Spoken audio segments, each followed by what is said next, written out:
Welcome back to Nespath UK. Today, we are going somewhere that will completely change the way you think about the United Kingdom. Not London, not Edinburgh, not the English countryside. Today, Nespath UK is taking you to a place so remote, so cut off from the rest of the world, that most people don't even know it exists.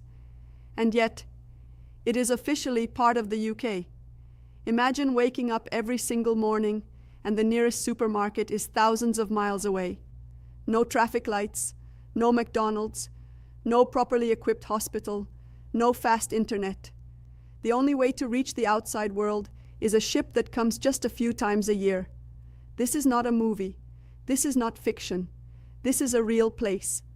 And today, on Nespath UK, we are going inside the most isolated place in the British world and showing you exactly how the United Kingdom changed everything about it forever. Stay with me, because what you are about to discover will completely blow your mind. So first, let's understand where this place actually is. The island is called St. Helena. Now you might be thinking, St. Helena, where exactly is that? Here is the answer. St. Helena sits in the South Atlantic Ocean, roughly 200 miles off the west coast of Africa. It is 800 miles from South America. The nearest island is Ascension Island, and that is still 700 miles away. St. Helena is a British overseas territory, which means it is officially under the sovereignty of the United Kingdom. The total population of this island is just 4,500 people. This island is so remote that NASA once considered it as an emergency landing site because the surrounding ocean is so vast and empty that it was one of the few places on Earth where a returning spacecraft could safely splash down. That is the level of isolation we are talking about here on Nespath UK today. But here is what makes St. Helena more than just a dot in the middle of the ocean. Its history is extraordinary. Its wildlife is unlike anything else on Earth, and what the UK did to try and transform it is a story of enormous ambition, unexpected failure, and an incredible comeback. Let us start from the very beginning. Say the name St. Helena, and one name immediately comes to mind. Napoleon Bonaparte, the man who conquered most of Europe, who crowned himself Emperor of France, who led his armies into Russia, whose ambition shook the entire world. In 1815, after his final defeat at the Battle of Waterloo, the British government had a very serious problem. What do you do with Napoleon Bonaparte? He had already escaped once from his first exile on the island of Elba. He had raised an army, marched back to Paris, and reclaimed power in what history calls the 100 Days. The British could absolutely not let that happen again. So they asked themselves, where on earth could they send this man so that he could never escape? The answer was St. Helena, an island so remote, so completely surrounded by open ocean, that escape was essentially impossible. No nearby coastlines, no friendly ships passing through, just endless, unforgiving Atlantic Ocean stretching in every single direction. Napoleon arrived on St. Helena in October 1815. He lived there for 6 years in a damp and deteriorating house called Longwood House. In 1821, Napoleon died on St. Helena. He was 51 years old. Today, if you visit the island, you can walk through Longwood House, still preserved almost exactly as it was during Napoleon's time. You can visit the Briars Pavilion, where he first stayed when he arrived. And you can see the valley where his original tomb was located before his remains were eventually transferred to Paris. St. Helena is in many ways a living museum of one of history's most dramatic and unforgettable stories. But Napoleon is only part of this story. Here on Nespath UK, we want to show you the full picture. Because the real question is what happened to this island after Napoleon? What happened to the 4,500 people who call this remote rock in the Atlantic their home? And that is where the United Kingdom's role becomes absolutely fascinating. For centuries, St. Helena had just one connection to the outside world: a ship. The RMS St. Helena, a supply and passenger vessel, would sail from Cape Town in South Africa and arrive at the island after a 5-day journey across open ocean. And this ship did not come every week or even every 2 weeks. For the people of St. Helena, known as saints, This ship was everything. It brought food, medicine, spare parts, letters, new residents, returning family members. And when someone got seriously ill on the island, they had to be put on that ship and spend 5 days at sea before reaching a proper hospital in South Africa. Imagine that, a medical emergency, and your nearest hospital is 5 days away by ocean. Now imagine you are a young person on this island. You are educated, you are talented, you have dreams and ambitions, but the opportunities on a 4,500 person island in the middle of the Atlantic are extremely limited. What do? You leave. And that is exactly what happened for decades. Generation after generation of young, educated saints left the island to build their lives in the UK, in South Africa, in New Zealand, and beyond. The island's population was slowly shrinking. Its economy was stagnating. Its future was genuinely uncertain. St. Helena needed a real, fast, and reliable connection to the rest of the world. It needed an airport. And in 2016, after years of planning, years of construction, and an investment of 285 million British pounds, the UK government opened St. Helena Airport. For the very first time in the island's 500-year recorded history, it had an international airport. A direct flight from Johannesburg in South Africa to St. Helena in just under 6 hours. Think about what this meant for the island. A medical emergency? 6 hours to a hospital instead of 5 days at sea? Fresh food and faster supplies? Done. Tourists who had always wanted to visit but could not face a 5-day sea voyage could now simply fly in.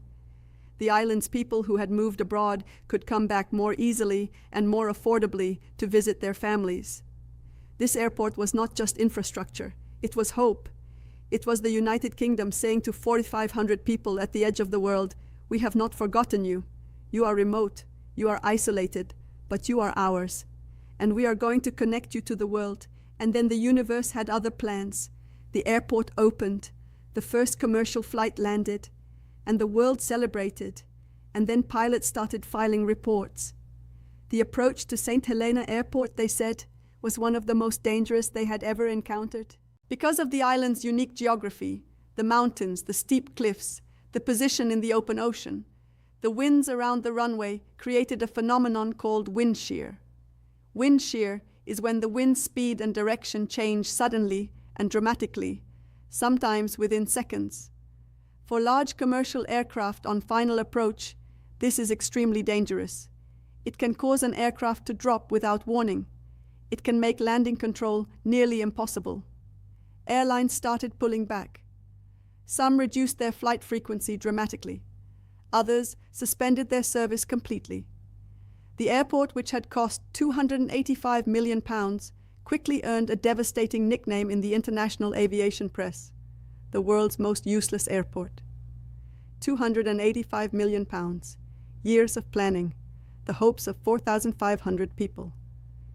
And barely any planes were landing. The island that had just tasted connection for the first time was slipping back toward isolation. It was without question one of the most heartbreaking infrastructure stories in recent British history. But here on Nespath UK, we want you to understand something important. The United Kingdom did not give up. The British government commissioned detailed investigations into the wind shear problem. Aviation experts were sent to the island. New flight approach procedures were designed and carefully tested. Pilots were given specialized training for St. Helena's unique and challenging conditions. And slowly, carefully, flights resumed. Today, SA Airlink operates regular scheduled flights between Johannesburg and St. Helena.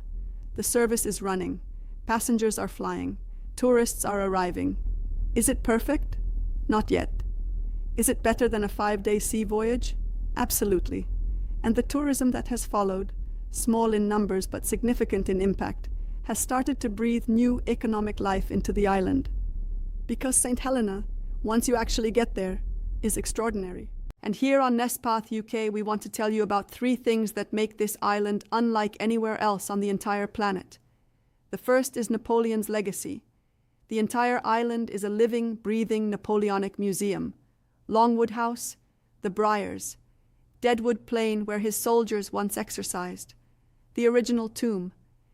Every single corner of this island carries a story connected to the most famous exile in human history. If you are a lover of history, St. Helena is your dream destination. The second is wildlife found nowhere else on Earth. Because St. Helena was so isolated for so long, species evolved here that exist absolutely nowhere else in the world. The St. Helena plover, locally called the wirebird, is a critically endangered bird found only on this island. Conservation efforts are ongoing to protect it from extinction. There are unique plants, unique insects, unique marine life, all shaped by millions of years of complete isolation from the rest of the natural world. This island is a living laboratory of evolution itself. And the third is Jonathan. Here on NestPath UK, we have to tell you about Jonathan. Jonathan is a Seychelles giant tortoise. He lives on the grounds of Plantation House, which is the official residence of the governor of St. Helena. Jonathan's age? Over 190 years old. Let that sink in for a moment. Jonathan was already alive when Napoleon was on this island. He was alive during the American Civil War. He was alive during both World War I and World War II. He has seen empires rise and fall. He has outlived every single human being he has ever encountered on this earth. Jonathan is officially recognized by Guinness World Records as the world's oldest living land animal. And today, right now, Jonathan is still slowly wandering across the lawns of Plantation House, still eating grass, still basking in the South Atlantic sun. 190 years of history, walking quietly across a lawn at the edge of the world. But beyond the history, the wildlife, and the records, the real soul of St. Helena is its people. The Saints are a uniquely mixed community descended from African slaves, British settlers, Indian and Chinese laborers, all brought together on this tiny island over centuries.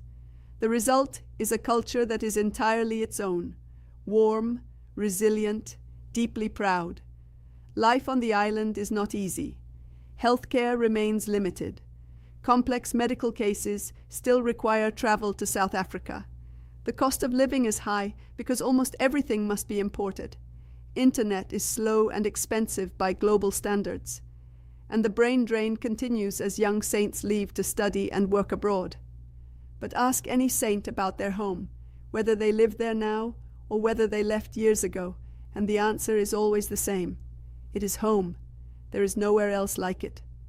One saint who had emigrated to the United Kingdom told a journalist that he had a good job, a comfortable life, everything he needed in London. But he said, "Whenever I think of St. Helena, something pulls at my chest. That island is in my blood. It always will be. That is the paradox of St. Helena. Too isolated to stay, too beloved to truly leave." So what does the future hold? The UK government has plans. Tourism is being developed carefully, positioning the island as a premium and exclusive eco-destination for travelers who want something truly off the beaten path. Renewable energy projects are being explored because the island's powerful winds, once a curse for aviation, could become the source of 100% clean electricity for the entire island. Discussions around undersea internet cables that would finally give St. Helena fast and reliable digital connectivity are ongoing, and there are incentives being developed to bring saints back, to reverse the brain drain, and to rebuild the island's population and economy. Whether all of this comes together, time will tell. But one thing here on NestPath UK is absolutely certain. St. Helena has survived everything. Portuguese explorers discovered it in 1502. The East India Company controlled it for 2 centuries. Napoleon arrived as a prisoner. 2 world wars came and went. The supply ship stopped running. The airport nearly failed. And through all of it, the island stands. The saints remain. And Jonathan keeps walking. Some places are simply too extraordinary to disappear.